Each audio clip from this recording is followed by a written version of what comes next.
شام کے وقت کچا پیاز کھانے سے بخار ہو جاتا ہے۔ رات کو سوتے وقت پودینے کے چند پتے چبانے سے برے خواب نہیں آتے۔ انار کے چھلکوں کے چائے بنا کر پینے سے زکام فوری دور ہو جاتا ہے۔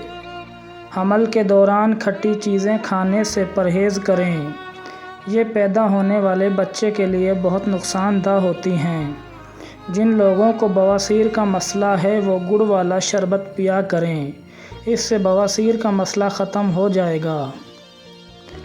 پانی میں نمک ملا کر سپرے کرنے سے گھر میں مچھر نہیں آتے۔ گھر میں مرغی کے انڈے کا چھلکا لٹکانے سے گھر میں جادو ٹونا نہیں ہوتا۔ بانجھ عورت کو بارش کا پانی پلانے سے اس کی بیماری ختم ہو جاتی ہے۔ اگر واش روم کی بدبو سارے گھر میں پھیلتی ہو، واش روم میں موم بتی جلا دو، بو ختم ہو جائے گی۔ نہاتے وقت پلاسٹک کے برتن میں پانی بھر کر نہانے سے نظر تیز ہو جاتی ہے۔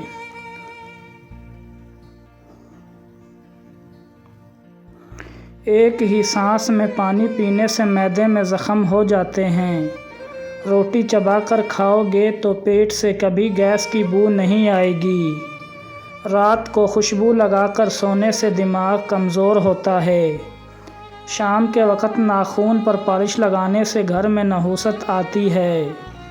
اذان کے وقت گھر میں جھاڑو لگانے سے مرتے وقت کلمہ نصیب نہیں ہوگا۔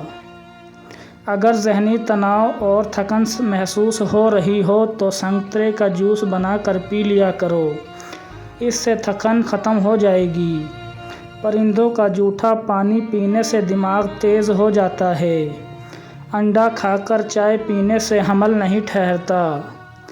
بلی کو گلے لگانے سے خارش کی بیماری ختم ہو جاتی ہے۔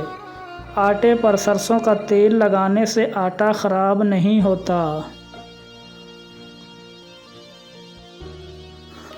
دودھ کی ملائی کھانے سے بوڑھاپا جلدی نہیں آتا۔ گیلا کپڑا سر پر رکھنے سے دماغ کمزور ہو جاتا ہے۔ کبوتر کا انڈا کھانے سے دماغ تیز ہو جاتا ہے۔ کھجور کے سائے میں بیٹھ کر پیشاب کرنے سے ہوائی چیزیں اثر کرتی ہیں۔ سونف کھانے سے پیٹ کبھی خراب نہیں ہوتا۔ اگر ریڑھ کی ہڈی میں درد ہو تو چھوٹی الائچی منہ میں رکھ کر چبا لیا کرو۔ گوبھی کا سالن کھا کر دودھ پینے سے چہرے پر دانے نکل آتے ہیں۔ چاول کھا کر پانی پینے سے پیٹ کی بیماریاں جنم لیتی ہیں۔ اگر جسم میں تل کا نشان مٹانا ہے تو جلتی ہوئی لکڑی سے جو پانی نکلتا ہے اسے تل پر لگائیں۔ کچا چاول کھانے سے گردوں میں پتھری ہو جاتی ہے۔ لیموں چکھ کر پیاز کاٹنے سے آنکھوں میں پانی نہیں آتا۔ اگر روٹی پکاتے وقت توا روٹی جلاتا ہو تو توے پر کیلے کے چھلکے رگڑ دو، توا روٹی نہیں جلائے گا۔